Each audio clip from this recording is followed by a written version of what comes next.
कोडरमा में तिलैया थाना क्षेत्र के चौराही मोड़ पर एक वनकर्मी की गोली मारकर हत्या कर दी गई। वनकर्मी बालेश्वर यादव पिछले कई साल से अनुबंध पर वन विभाग में गार्ड के तौर पर काम कर रहे थे। इस इलाके में ढिबरा यानी माइका का अवैध कारोबार जंगल में लगातार चल रहा है। आशंका ये जाहिर की जा रही है कि वनकर्मी की हत्या ढिबरा के अवैध कारोबारियों ने ही की है। वारदात की जानकारी मिलने के बाद मौके पर पहुंची पुलिस ने शव को कब्जे में ले लिया। वहीं परिजनों का रो रो कर बुरा हाल है।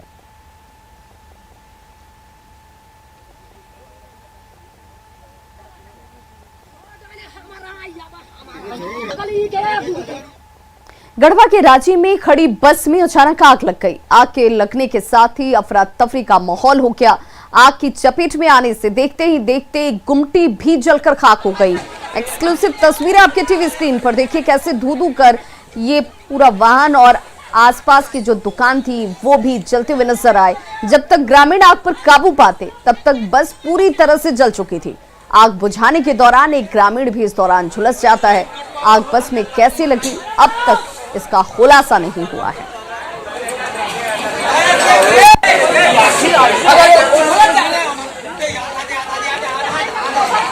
देखिए अचानक से इस खड़ी बस में आग लगती है और इस आग की लपटें आसपास के एक दुकान में भी पहुंचती हैं, जिससे वो दुकान भी जल जाती है। हालांकि जब तक ग्रामीण इस आग पर काबू पाते तब तक ये बस पूरी तरह से जलकर खाक हो चुकी थी।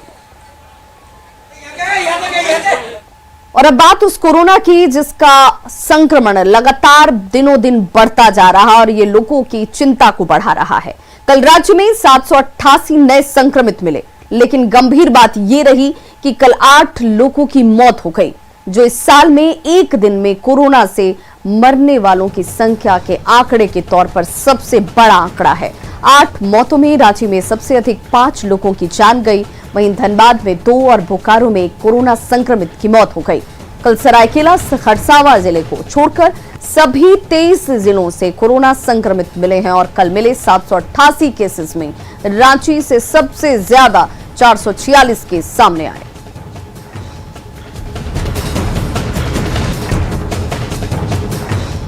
तो झारखंड में कोरोना का संक्रमण दिनों दिन बढ़ता जा रहा है, तो वहीं राजधानी रांची में कोरोना का सबसे अधिक प्रभाव दिखता है। कल जिन 8 कोरोना संक्रमितों की मौत हुई उनमें 5 रांची से ही हैं। इधर कोरोना के टीके कोवैक्सीन का स्टॉक खत्म होने और कोविशील्ड का स्टॉक कम होने से लोगों को टीका नहीं लग पा रहा। हाल ये है कि अभी तक लक्ष्य का केवल 2% ही टीकाकरण यहां हो पाया है। रांची से कोरोना अपडेट दे रहे हैं रांची संवाददाता उपेंद्र कुमार। झारखंड में कोरोना मारक रूप लेता जा रहा है। अगर बात करें पिछले 24 घंटे में तो राज्य में 8 लोगों की मौत कोरोना से हुई है। इस वर्ष एक दिन में सबसे ज़्यादा मौत पिछले 24 घंटे में हुई है। अगर रांची की बात करें तो 5 कोरोना पॉजिटिव की मौत सिर्फ रांची में हुई है। चिंता वाली बात यह है कि कोरोना मरीजों से राजधानी रांची के लगभग सभी अस्पताल फुल हो गए हैं। 9 बेड वाली स्थिति है। इक्का दुक्का अस्पताल को छोड़ दें तो पूरा का पूरा अस्पताल जो है कोरोना मरीजों से भर गया है। और एक और जो परेशान करने वाली बात है वो यह है कि राज्य में कोवैक्सीन यानी कोरोना के खिलाफ जो निर्णायक लड़ाई चल रही है उसमें वैक्सीन की जो अहमियत है वो काफ़ी है, लेकिन राज्य में कोवैक्सीन राज्य में स्टॉक में नहीं है। ये जो दृश्य दिखा रहे हैं ये रिम्स के कोविड सेंटर के बाहर की तस्वीर है। ये सारे लोग जो लाइन में लगे हुए हैं अभी से ये कोवैक्सीन लेने के लिए आए हुए हैं, कोरोना के वैक्सीन लेने के लिए आए हुए हैं। इन्हीं लोग से सीधे बात करते हैं कि क्या समस्या इनकी है, क्योंकि राज्य में कोवैक्सीन आउट ऑफ स्टॉक है। कोविशील्ड की मात्रा भी काफ़ी कम बची हुई है। भैया ये बताइए क्या परेशानी आ रही है? परेशानी यही है सर कि लंबा लाइन है और समय पे आदमी आते नहीं करने के लिए, और आते भी हैं तो बोलते हैं सीमित है, 50 गो ही होगा। हाँ, शनिवार को आए थे, पूरा भर दिन लग गया रजिस्ट्रेशन में, इतना लाइन। और रजिस्ट्रेशन हुआ 4 बजे, फिर तल तक में 1 बजे आसपास सब चले गए। बोले 50 गो ही भयल आता है, ये कोविड-19 और RT-PCR क्या आता है ना, ये दोनों का 50-50 ही आता है। तो हम लोग 8:30 बजे से लाइन में लगे हुए हैं कोविड-19 का जांच कर। देखिए कोविड का जो वैक्सीनेशन है वहाँ पर वैक्सीन पर्याप्त मात्रा में उपलब्ध नहीं है। जो जांच कराने के लिए RT-PCR के लिए आते हैं उनके RT-PCR जांच में भी काफ़ी वक्त लगता है। भैया ये बताइए कि क्या समस्या है? वो तो कोरोना का जांच के लिए हम लोग आए हैं, ठीक है, वही वैक्सीन के लिए हम लोग आए हैं और कुछ नहीं। काफ़ी देरी से खड़े हैं, अभी तक जांच नहीं हो रही है। तो ये तस्वीर है राजधानी रांची का। अगर बात करें कोरोना वैक्सीन का, वैक्सीनेशन का, तो राज्य में पिछले 24 घंटे में जो लक्ष्य था उसका मात्र 2% ही वैक्सीनेशन हुआ है। समझा जा सकता है कि एक तरफ कोरोना जहां तेजी से पांव पसार रहा है, राज्य में 5000 से ज़्यादा की संख्या कोरोना के एक्टिव मरीजों की हो गई है, अस्पताल में जगह नहीं है। वहीं वैक्सीनेशन की बात करें तो वैक्सीन उपलब्ध नहीं है। कैमरामैन संत के साथ उपेंद्र, न्यूज़ 18 रांची। तो झारखंड में कोरोना का संक्रमण तेजी से पांव पसार रहा है और हर दिन बढ़ते आंकड़ों ने भविष्य को लेकर चिंता बढ़ा दी है। इस बीच अब स्कूलों में नए सत्र की शुरुआत हो गई है। सरकारी स्कूल के बाद अब निजी स्कूल में आने वाले छात्रों को लेकर क्या है तैयारी और स्कूल पहुंचने वाले छात्रों की क्या है सोच, इसका जायजा लिया न्यूज़ 18 संवाददाता अविनाश कुमार ने। एक तरफ कोरोना का बढ़ता हुआ संक्रमण है तो दूसरी तरफ स्कूल आते हुए बच्चे। अब बच्चे स्कूल आने लगे हैं और नए सत्र की शुरुआत हो गई है। हम डीएवी कपिल देव स्कूल के एक कक्षा में हैं, क्लास 8, और आप सबसे पहले इन तस्वीरों के माध्यम से देखिए कि किस तरह से क्लास के अंदर ये सिटिंग अरेंजमेंट किए गए हैं। एक बच्चा अगर वहाँ बैठा है तो दूसरा बच्चा उसके ठीक उल्टा, अगर हम जिगजैग बोले जेड आकार से, उस तरीके से सभी बच्चों को बिठाया गया है ताकि कहीं से भी क्लास के अंदर भी कोई संक्रमण का खतरा ना रहे। जो बच्चे आए हैं उनके मन में बहुत सारे सवाल होंगे, जो तैयारियां हैं उस पर भी बात कर लेना ज़रूरी है। ये आपने हाथ में क्या पहना है, चेहरे पर क्या लगाया और क्यों लगाया है? चेहरे पे मास्क लगाया क्योंकि प्रोटेक्शन के लिए, और हाथ पे ग्लव्स पहना है प्रिकॉशन लेने के लिए। हाथ सैनिटाइज़र से ख़राब हो सकता है, इसलिए ग्लव्स में सैनिटाइज़र लगाएंगे। अच्छा, ये बताइए, ये इतने दिनों तक तो आप लोग घर पर होंगी, आप लोग 7 से 8 में आई हैं, लॉकडाउन के दौरान घर पर होंगी।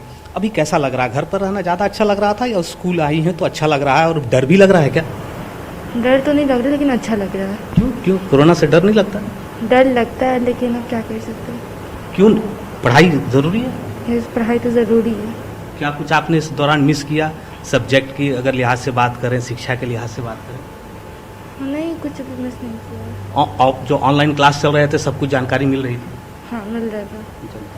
देखिए, ये एक अच्छी व्यवस्था की गई थी कि जो बच्चे उस वक्त स्कूल बंद होने के बाद जो पढ़ाई से अगर दूर रह जाते तो वो भी ठीक नहीं होता, इसलिए ऑनलाइन शिक्षा की व्यवस्था की गई थी। ये आप अभी क्या पढ़ रहे हैं?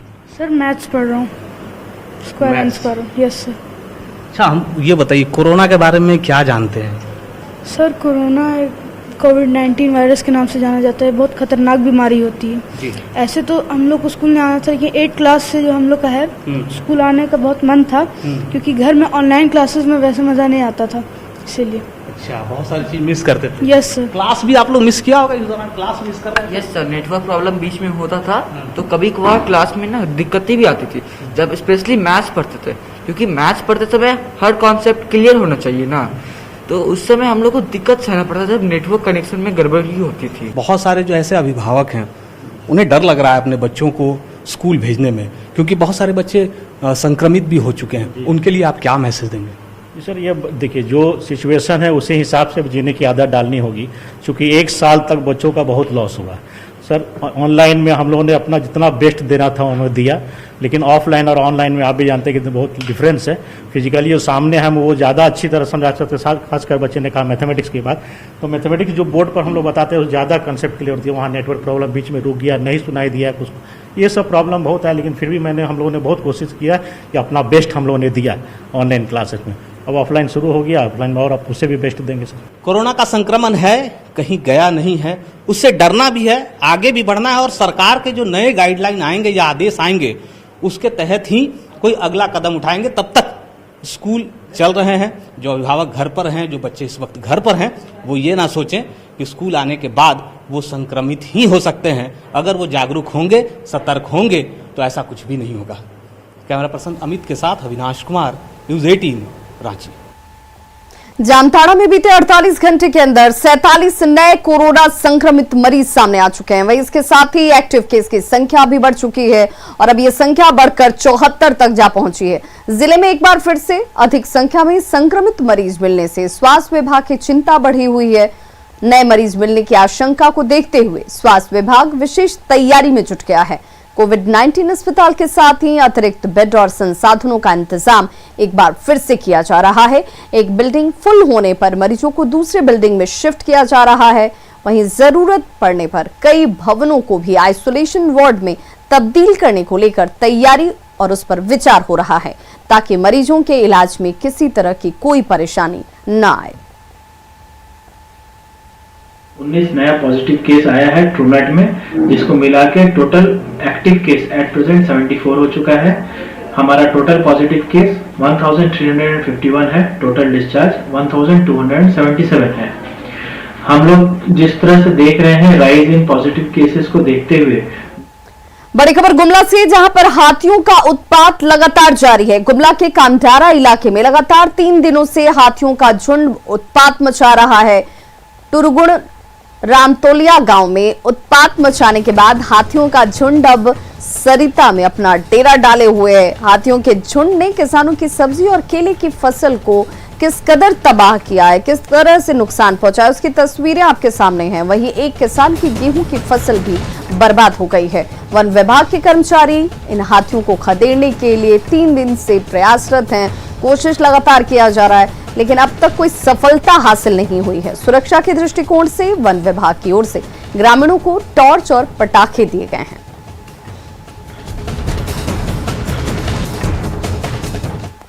खबर धनबाद कोयलांचल से, जहां के मोहित कुमार हत्याकांड का खुलासा गिरिडीह पुलिस ने किया है। पुलिस ने इस घटना को अंजाम देने वाले धनबाद के टांड के रहने वाले पप्पू कुमार और उसके साले को गिरफ्तार किया गया है। दोनों ने अपने जुर्म को कबूल भी कर लिया है। पुलिस ने इनके पास से घटना में इस्तेमाल किए गए लोहे के रॉड, मृतक का मोबाइल और कार बरामद की है। 30 मार्च को मोहित की NH2 के किनारे शव की बरामदगी की गई थी। अवैध संबंध के आरोप में इस हत्या की बात सामने आई थी, जिसका पुलिस ने कॉल डिटेल से खुलासा किया। अरेस्टिंग हुई है, जिनका नाम पप्पू कुमार एवं विवेक कुमार है। पप्पू कुमार ईस्ट बसुरिया के रहने वाले हैं एवं विवेक कुमार भूली के रहने वाले हैं। क्रम में पता चला है कि जो व्यक्ति है उनका हत्या इलिसिट रिलेशनशिप की वजह से किया गया था और हत्या में प्रयोग किया गया जो लोहे का सब्बल और इसको डिस्पोज करने के लिए जो स्विफ्ट डिजायर कार का जो उपयोग किया गया वो, और जो डिजीज्ड है उनका मोबाइल बरामद किया गया है। खबर साहिबगंज से, जहां भागलपुर से चलकर रांची जाने वाली वनांचल एक्सप्रेस के इंजन के सामने एक शख्स का लटकता हुआ शव बरामद किया गया। बताया जा रहा है कि पटरी पार करने के दौरान तेज रफ्तार ट्रेन की चपेट में आने से ये शख्स की मौत हुई होगी। चल इंजन के आगे जाली से लटकता हुआ करीब 10 किलोमीटर दूर साहिबगंज रेलवे स्टेशन तक शव जो है वो पहुंच गया और शव को रेल जीआरपी अपने कब्जे में लेकर फिलहाल कागजी कार्रवाई में जुट गई है। इंजन के सामने आ गए, इंजन में फंस गए, कट गए, इंजन में फंस गए और फिर जाते हुए गाड़ी चले आई साहिबगंज रेलवे स्टेशन। तब हम लोग उसको लाश निकाले। सबकी शिनाख्त हो पाई है? हाँ, शिनाख्त हो गई। कहाँ के रहने वाले हैं? ये है श्री राम चौकी बाजार के हैं। उनका नाम है अर्जुन प्रसाद यादव, उनके परिजन लोग आए हैं। सिमडेगा में गुजरिया के कपड़ों की अब ग्लोबल पहचान बनती जा रही है। हथकरघा से बने कपड़ों के जरिए झारखंड की माटी की सुगंध दुनिया भर में फैल रही है। वहीं ऑनलाइन बिक्री के जरिए लोगों को रोजगार के भी बेहतर अवसर मिल रहे हैं।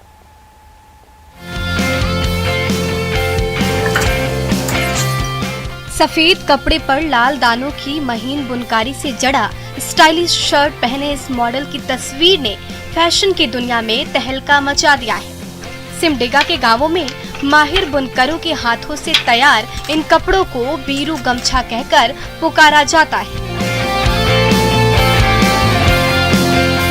झारखंड के आदिवासी अक्सर पर्व त्योहारों पर यही कपड़े पहनकर उत्सव मनाते दिखते हैं।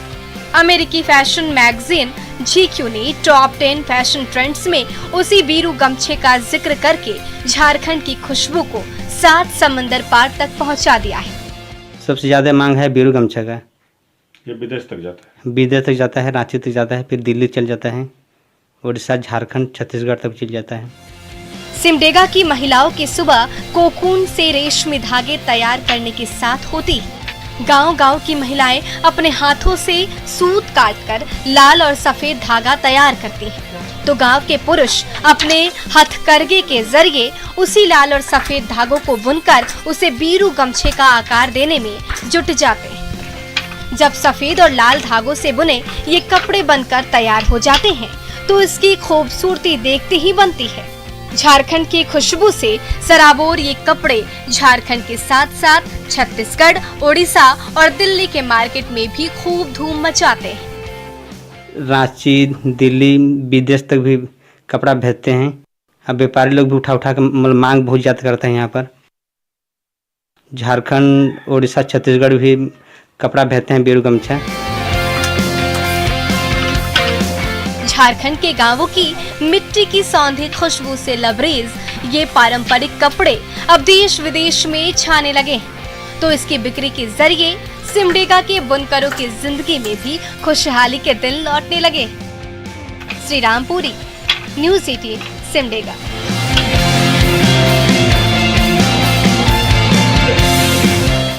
देवघर के बाबा मंदिर में पहुंचे बिहार के उप मुख्यमंत्री तारकिशोर प्रसाद ने दर्शन और पूजा अर्चना की। पूजा अर्चना के बाद तारकिशोर प्रसाद ने कहा कि देवघर से उनका लगाव बहुत गहरा रहा है और जब भी उन्हें मौका मिलता है वो भोलेनाथ के दर्शन करने के लिए जरूर पहुंचते हैं।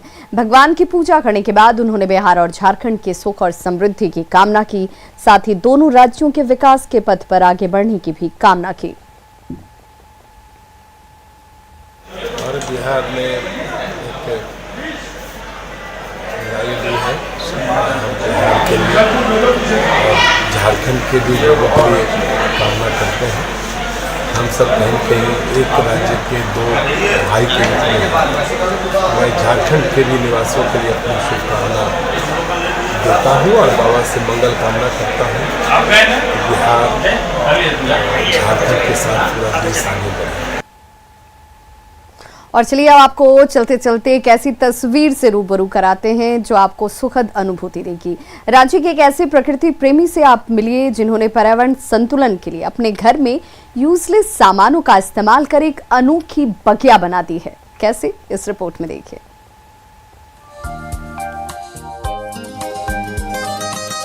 रंगीन और बेहद खूबसूरत से दिख रहे ये गमले और इनमें लगाए गए छोटे छोटे पौधे, इन्हें देखकर मत समझिएगा कि ये किसी पार्क या गार्डन का नजारा है।